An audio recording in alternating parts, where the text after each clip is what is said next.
मित्रो नमस्कार. आपण गोखले यांच्या विचाराची चर्चा आपण करत आहोत. आता आपण गोखले यांच्या राजकीय विचाराची चर्चा करू लागलो आहोत. भारतीय विचारवंताचा विचार करताना आपल्याला कुठलेही भारतीय विचारवंत त्या विचारवंताच्या कार्याचं विभाजन सामाजिक, राजकीय, धार्मिक, आर्थिक असं आपल्याला करायला थोडंसं अवघड जातं. याचं कारण असं आहे की भारतातील जे राजकीय विचारवंत आहेत त्या राजकीय विचारवंतांनी एखादी पर्टिक्युलर समस्या घेऊन त्याच्यावरच त्यांचं लिखाण, त्यांचं भाषण राहिलेलं नाही. त्यांनी सामाजिक समस्या ज्या ज्या उद्भवतात त्या अनेक स्वरूपाच्या सामाजिक समस्या आहेत. त्या सामाजिक समस्या भारतीय दृष्टिकोनातून सोडवण्याचा एक त्यांचा प्रयत्न होता आणि त्यामुळे आपण आपल्या सोयीसाठी सामाजिक, राजकीय, धार्मिक असं म्हणत असतो, परंतु कुठलाही विचारवंत हा विशिष्ट उद्देश ठेवून तो कार्य करत नाही, तर त्यांच्या कार्याचा उद्देश हा व्यापक असतो. म्हणून आपण एक विद्यार्थी म्हणून गोखले यांच्या विचाराची चर्चा करताना आपण आपल्याला समजावं, आपल्याला सोपं व्हावं म्हणून आपण काय केलं तर गोखले यांचे उदारमतवादी विचार, गोखले यांचा राजकीय प्रवास किंवा गोखले यांचे सामाजिक चिंतन किंवा सामाजिक विचार, गोखले यांचे राजकीय विचार, गोखले यांचे धर्म आणि राजकारणासंबंधीचे विचार, आपण ही जी चर्चा करतोय ती आपण आपल्या सोयीसाठी करतो आहोत. म्हणून कुठलाही विचारवंत आपले विचार प्रतिपादन करताना एखाद्या विशिष्ट चाकोरीत करत नाही, ते पहिल्यांदा आपण समजून घेतलं पाहिजे. म्हणून या विचारवंतांचा आपण जेव्हा अभ्यास करतो तेव्हा अनेक संदर्भ, अनेक संकल्पना या वेगवेगळ्या विचारामध्ये त्या गुंतलेल्या आपल्याला पाहायला मिळतात. म्हणून आपण असं म्हणू शकत नाही की गोखले यांचा विचार हा पर्टिक्युलर एवढ्याच एरियापुरता आहे आणि तो बाकीच्या एरियामध्ये तो विचार करता येत नाही असं नाही. तर कोणतेही भारतीय विचारवंत आपण समजून घेत असताना व्यापक स्वरूपाने समजून घ्यावे लागतात. आपण आपल्या सोयीकरिता आपण तसं सामाजिक, राजकीय, धार्मिक असं आपण आपल्या सोयीसाठी ते समजावं म्हणून आपण हे करत असतो. आपण हे प्रारंभी आपण लक्षात ठेवणं गरजेचं आहे. यापूर्वी आपण गोखले यांचे ते उदारमतवादी विचारवंत होते. त्याच्यानंतर त्यांचं धर्म आणि राजकारणासंबंधीचे विचार, त्याच्यानंतर त्यांची राष्ट्र उभारणीतील त्यांचं योगदान, त्यांचा एकंदरीत राजकीय प्रवास, ही जी चर्चा आपण केली त्या चर्चेमध्ये जो एक महत्त्वाचा धागा आहे आणि तो धागा तो गोखले यांच्या संदर्भात जो महत्त्वाचा आहे तो म्हणजे नैतिकता ही त्यांच्या विचाराचा केंद्रबिंदू आहे. म्हणजे ते जरी उदारमतवादी विचाराचं समर्थन करत असले, भारतातला उदारमतवाद त्यांनी अधिक विकसित जरी केला असला तरी ते पाश्चात्य उदारमतवादाला भारतीयाच्या अनुरूप त्यांना इथे तो उदारमतवाद उतरवत असताना त्यांनी मात्र भारतातली जी नैतिकता आहे, जी मूळ स्वरूपाची नैतिकता आहे, जी विविध धर्मातून येते, भारतीय परंपरेमधून येते, ती परंपरा जी नैतिक स्वरूपाची बाब आहे ती मात्र त्यांनी सोडलेली नाही. त्यांनी त्यांचा विरोध जो होता तो धार्मिक अवडंबर, कर्मकांड या बाबीला होता. ही बाब आपण विचारात घेणं गरजेचं आहे. जेव्हा आपण गोखले यांच्या विचाराची चर्चा करतोय, एक राजकीय विचार म्हणून आपण चर्चा करतोय, तर काही निवडक घटकाच्या आधारावर आपणास गोखले यांचा राजकीय विचार काय होता हे समजून घेता येईल. आपण पूर्वी म्हणालो तसं की गोखले हे उदारमतवादी होते, त्याबरोबरच ते एक मवाळ गटाचे नेतृत्व त्यांच्याकडे होते, जे गांधीजींपर्यंत म्हणजे काँग्रेसच्या स्थापनेपासून ते 1920 पर्यंत जे मुख्य विभाजन होतं ते म्हणजे मवाळ आणि जहाल एका गटाचं नेतृत्व टिळक करतात, लालबाल पाल ज्याला आपण म्हणतो. त्यांचं म्हणणं होतं की आधी आम्ही राजकीय स्वातंत्र्य प्राप्त करू आणि नंतर सामाजिक सुधारणेचं आपण पाहू. परंतु गोखले, आगरकर, रानडे यांचं म्हणणं होतं की आधी आम्ही सामाजिक सुधारणा करू आणि नंतर आपोआप आम्हाला राजकीय स्वातंत्र्य प्राप्त करता येईल. आणि या दोन जे मुख्य विभाजन होतं विचार प्रवाहाचं, त्यापैकी मवाळ गटाचे नेतृत्व हे गोखले यांच्याकडे होतं. म्हणून हा प्रभाव त्यांच्या विचारावर, त्यांच्या राजकीय प्रवासावर आपल्याला पडलेला दिसून येतो. म्हणजे गोखले यांचं राजकीय कार्य नेमकं कुठून सुरू होतं आणि कुठं संपतं हे सांगणं कठीण आहे.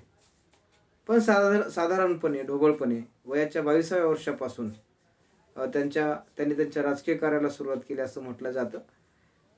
22व्या वर्षी ते मुंबई विधान परिषदेचे सदस्य बनले आणि गोखले यांच्या राजकीय जीवनाची सुरुवात झाली. 1889 मध्ये ते काँग्रेसचे सदस्य बनले आणि शासनाच्या भूस्वराज्य धोरण जे होतं त्या धोरणावर त्यांची भाषणे ही अतिशय महत्त्वपूर्ण राहिली. ती भाषणे गाजली. त्यांची भाषणाची ओजस्वी जी भाषणं करण्याची त्यांची जी पद्धत होती, ओघवती पद्धत होती, त्या पद्धतीमुळे आणि ओजस्वीपणामुळे त्यांची भाषणं अधिक प्रसिद्ध झाली. त्यांना प्रसिद्धी मिळाली आणि गोखले यांचं एक काँग्रेस अंतर्गत एक वेगळं वलय निर्माण झालं आणि खऱ्या अर्थाने हा गोखले यांच्या राजकीय जीवनाचा सुरुवात म्हटली जाते. म्हणजे गोखले यांच्या राजकीय विचाराची आपण चर्चा करतो तर आपल्या काही निवडक घटकांच्या आधारावर ती चर्चा आपल्याला उभी करावी लागते आणि ती म्हणजे असे की गोखले हे असे राजकीय विचारवंत होते किंवा ते असे सुधारक होते की त्यांनी तत्कालीन परिस्थितीमध्ये भारतामध्ये राजकारण आणि प्रशासनामध्ये क्रमिक सुधारणेची बाजू घेतलेली होती. हे त्यांचं कार्य हे महत्त्वपूर्ण आहे आणि ते एकदमच आणि अचानक किंवा आपण एकदम स्वराज्याची मागणी केली पाहिजे या मताचे ते नव्हते. आपण राजकीय स्वातंत्र्य हे एकदमच प्राप्त केलं पाहिजे ते या मताचे नव्हते. तर त्यांना अभिप्रेत असणारं स्वराज्य हे सामाजिक परिवर्तनाच्या माध्यमातून येईल, सामाजिक बदलाच्या माध्यमातून येईल आणि तेच सामाजिक बदलाच्या माध्यमातून आलेलं राजकीय स्वातंत्र्य ते दीर्घकाळ टिकणारं असेल अशी त्यांची भूमिका होती. म्हणजे पुणे येथील काँग्रेसच्या अधिवेशनामध्ये ते म्हणाले होते की योग्य किंवा अयोग्य उद्देशाने आपले भविष्य आणि आपली अपेक्षा ब्रिटनशी जोडलेली आहे आणि काँग्रेस या बाबीचा स्वीकार करतो की आपण ज्या प्रगतीची इच्छा ठेवतो ती ब्रिटिश शासनाच्या मर्यादेअंतर्गत येते. म्हणून प्रारंभी आपण सामाजिक सुधारणा या महत्त्वाच्या मानल्या पाहिजेत आणि सामाजिक सुधारणाच्या माध्यमातून आपणास राजकीय सुधारणाकडे जाता आलं पाहिजे. म्हणून आम्हाला एकदम राजकीय स्वतंत्र पाहिजे अशी भूमिका न घेता ते सामाजिक सुधारणेच्या माध्यमातून राजकीय स्वातंत्र्याकडे वाटचाल करण्यासाठी ते प्रेरित करताना आपल्याला दिसून येतात. त्याबरोबरच गोखले हे ब्रिटिश शासनाचे समर्थन त्यांनी केले किंवा ते समर्थक होते. गोखले यांनी ब्रिटिश शासनातील न्याय आणि उदारमतवादी भावनेला त्यांनी अधिक प्रेरित आणि प्रोत्साहन होऊन किंवा त्याला ती भावना चेतवून भारताला त्यांच्या साम्राज्याअंतर्गत स्वायत्तता मिळवून देण्याच्या बाजूचे ते होते. म्हणून त्यांचं समर्थन हे ब्रिटिशांना होतं. परंतु ते केवळ ब्रिटिश धार्जिणे होते ही त्यांच्यावर जी टीका केली जाते ती टीका चुकीची आहे. कारण त्यांनी ब्रिटिशांच्या भारतविरोधी धोरणावर जोरदार टीका देखील केलेली आहे आणि ही टीका देखील आपल्याला विचारात घेणं गरजेचं आहे. म्हणून टिळक आणि त्या जहाल गटाने जी गोखलेवर नेहमी टीका केली ती टीका म्हणजे त्यांनी नेहमी ब्रिटिश धार्जिणेपणा साधलेला आहे.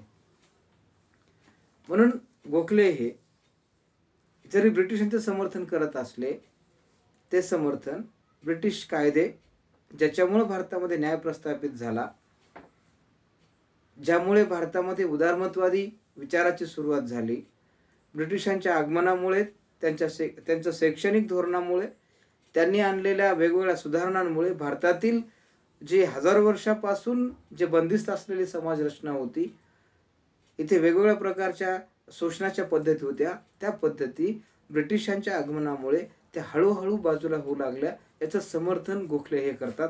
आपण हे लक्षात ठेवलं पाहिजे.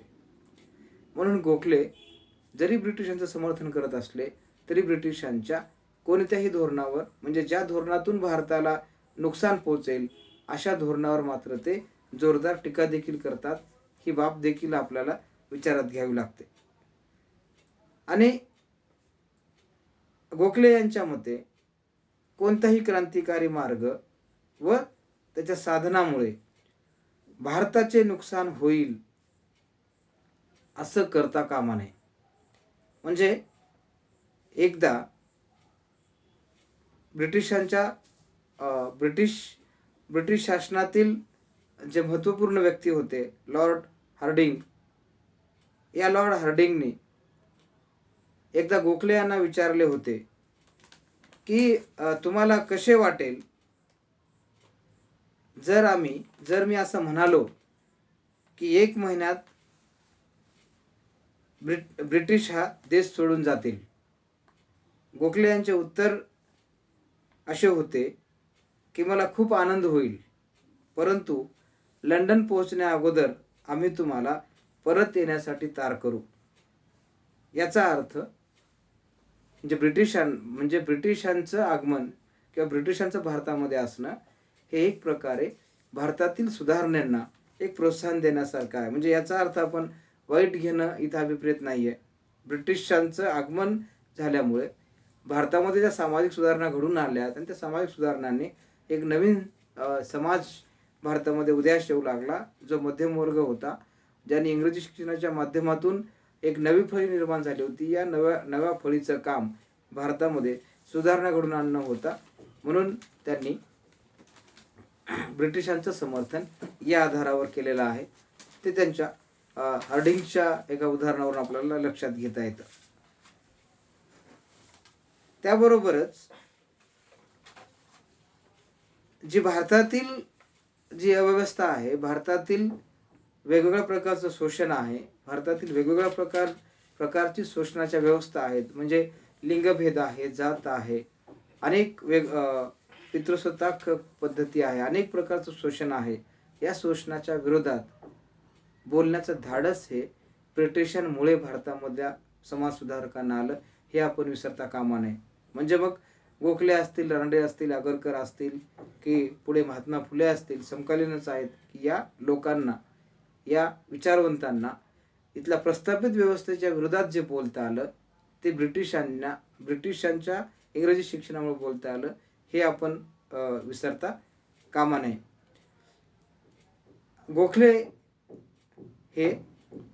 गोखले यांनी 1903 मध्ये एक भाषण केलं होतं आणि ते भाषण त्यांच्या बजेट भाषण होतं. त्या भाषणामध्ये म्हणतात की भावी भारत दारिद्र्य आणि असंतोषाचा भारत असणार नाही, तर उद्योग, जागृत शक्ती आणि संपन्नतेचा भारत असेल. गोखले हे बोलण्यामागचं त्यांचं कारण असं होतं की पाश्चात्य शिक्षण हे भारतासाठी वरदान ठरलेलं आहे आणि हे वरदान ब्रिटिशांचं आगमन झाल्यामुळे आपल्याला प्राप्त झालेलं आहे. आणि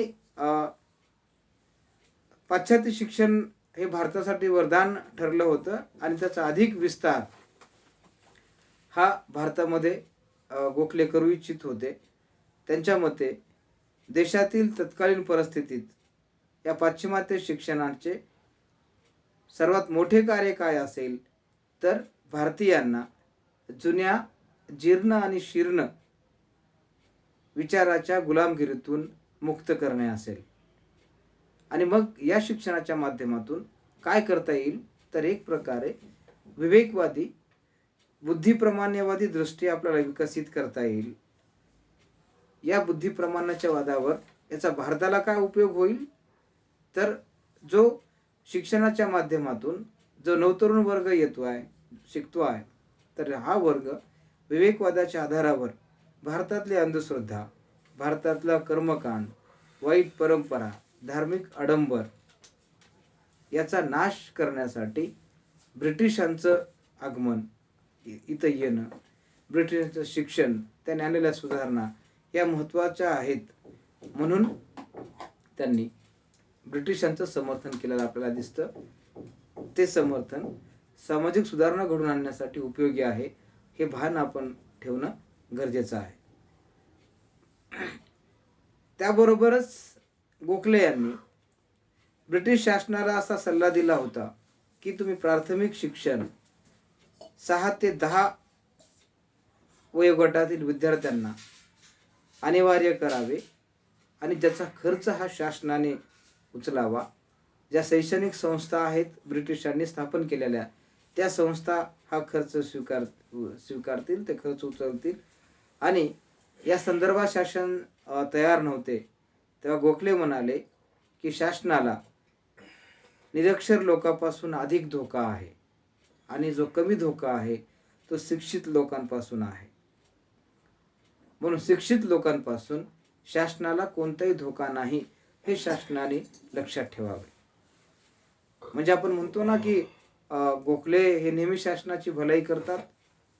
तर आपण ही बाब विचारात घेतली सुद्धा पाहिजे की गोखले असं म्हणतात की निरक्षरताच ही शासनाला जास्त डोकेदुखी ठरणारी आहे. सुशिक्षित आणि शिक्षित समुदाय हा वर्ग शासनासाठी हा चांगला ठरेल. म्हणून शासनाने प्राथमिक शिक्षण आणि अनिवार्य शिक्षण हे देणं गरजेचं आहे. म्हणून ब्रिटिशचे समर्थन गोखले या माध्यमातून करतात. गोखलेंच्या राजकीय विचारामध्ये गोखले यांनी नोकरशाही आणि प्रशासनाच्या केंद्रीकरणाच्या प्रवृत्तीवर त्यांनी टीका केलेली आहे. ते म्हणतात की नोकरशाहीच्या हातात सत्तेचं केंद्रीकरण झाल्यामुळे अनेक स्वरूपाच्या समस्या निर्माण झालेल्या आहेत आणि या समस्या शोषणाच्या समस्या आहेत आणि त्याबरोबरच आर्थिक धोरणाच्या सुद्धा समस्या आहेत. म्हणून त्यांनी शोषण करणारी जी आर्थिक स्वरूपाची जी पद्धती आहे त्याची तार्किक चिकित्सा देखील, त्याची तार्किक मीमांसा देखील त्यांनी केलेली आपल्याला दिसते. त्यांचं 1905 मध्ये एक भाषण आहे, न्यू रिफॉर्म क्लबमध्ये त्यांनी एक भाषण दिलंय आणि त्या भाषणात ते म्हणालेत की नोकरशाहीचे मुख्य 3 दोष आहेत. एक केंद्रीकरण, दुसरं भारतीयांना सत्तेपासून दूर ठेवणे आणि तिसरं प्रत्येक बाबीत सत्तेच्या हिताचा विचार करणे. हे 3 प्रमुख दोष आहेत आणि हे दोष नोकरशाहीमधले दोष आहेत आणि या दोषांमुळे भारतीय समुदाय तो या ब्रिटिश जोखडाखाली तो ओढला जातो. म्हणून ब्रिटिशांनी या सुधारणा घडवून आणणं गरजेचं आहे. त्याबरोबरच शासनाने लोककल्याणकारी राज्यावर भर द्यावा आणि लोककल्याणकारी राज्याचा खर्च हा अधिक करावा आणि या माध्यमातून लोकांचा अधिकाधिक लाभ कसा करता येईल याचा विचार शासनाने करावा. आणि जो शासनाचा जो अवास्तव खर्च आहे, ज्यामध्ये सैनिकी खर्च असेल, हा खर्च कमी करून प्रशासकीय सुधारणा घडून आणाव्यात आणि या सुधारणेच्या माध्यमातून शासनाने स्वच्छतेवर लक्ष केंद्रित करावे. त्याबरोबरच जनकल्याणाचं कार्य या खर्चातून करावे, वाचलेल्या खर्चातून करावे. आणि मग गोखले यांच्या प्रयत्नामुळेच मिठावरील कर कमी झाला. जो ₹1.5 प्रति मन होता त्याऐवजी तो फक्त 8 आणे प्रति मन कर लावण्यात आला होता. आणि मग अशा अनेक बाबी या गोखले यांच्या विचाराची आपल्याला चर्चा करता येते. त्याबरोबरच गोखले यांनी सत्ता विकेंद्रीकरण आणि विद्यापीठाची स्वायत्तता यासाठी देखील त्यांनी प्रयत्न केलेले आपल्याला दिसून येतात. त्यांनी गव्हर्नर जनरल लॉर्ड कर्झन यांनी जो भारतीय विद्यापीठ कायदा आणला होता तेव्हाचा, त्याला त्यांनी विरोध केला होता आणि या माध्यमातून त्यांनी म्हणजे कर्झन यांनी शासन आणि विद्यापीठावर आपले नियंत्रण कसे ठेवता येतील याचा त्यांचा विचार त्यामध्ये होता आणि यावर ते विरोध करतात आणि ज्ञानदानासाठी आणि शिक्षणासाठी विद्यापीठाची स्वायत्तता ही महत्त्वाची आहे, अशी भूमिका गोखले यांनी मांडलेली होती. त्यांच्या राजकीय विचारामध्ये आणखी एक महत्त्वाची बाब पाहायला मिळते, ते म्हणजे सत्तेचं पृथक्करण किंवा सत्ता विभाजन हा सिद्धांत देखील त्यांच्या विचारात पाहायला मिळतो, ज्यामध्ये न्यायमंडळ आणि कार्यकारी मंडळ हे स्वायत्त असावेत असं समर्थन गोखले यांनी केलेलं आहे. त्यांच्या विचारामध्ये आणखी एक महत्त्वाची बाब म्हणजे हिंदू मुस्लिम एकता ही त्यांनी महत्त्वाची मानली. ते असं म्हणतात की हिंदू मुस्लिम एकता ही भारतासाठी कल्याणकारी बाब आहे. बहुसंख्य व शिक्षणाच्या दृष्टीने प्रगत असलेल्या हिंदू समाजाने किंवा हिंदूंचे कर्तव्य आहे की राष्ट्रीयत्वाच्या भावनेला अधिक विकसित करण्यासाठी त्यांनी आपल्या मुस्लिम बांधवास मदत करावी आणि मुस्लिम बांधवांना सोबत घेऊन आपलं राष्ट्रीयत्व अधिक विकसित करावं. पण हिंदू मुस्लिम एकता ही महत्त्वाची आहे. त्याबरोबरच त्यांनी कर्जन आणि औरंगजेबाची तुलना करून दोन्ही शासनामधलं साम्य कसं आहे आणि ज्यामुळे जनतेला अनेक संकटांचा कसा सामना करावा लागतो याची चर्चा त्यांनी घडून आणून चांगलं शासन कसं देता येईल या संबंधीचे विचार त्यांच्या विचारातून पाहायला मिळतात. त्याबरोबरच त्यांचा स्वदेशीचा विचार हा महत्त्वाचा आहे. महात्मा गांधींनी जी स्वराज्याची संकल्पना मांडली, स्वदेशी संकल्पना जी मांडली, ती संकल्पना गोखले यांच्या या विचारातून मांडलेली आपल्याला दिसून येते. म्हणून गोखले यांचे राजकीय विचार आपल्याला या निवडक घटकांच्या आधारावर समजून घेता येतात आणि म्हणून गोखले हे भारतीय विचारवंतांमध्ये किंवा ते भारतीय उदारमतवादी प्रवाहामध्ये त्यांचं योगदान हे महत्त्वपूर्ण आहे. आपण या नंतरची चर्चा आपण पुढच्या लेक्चरमध्ये करूयात. धन्यवाद.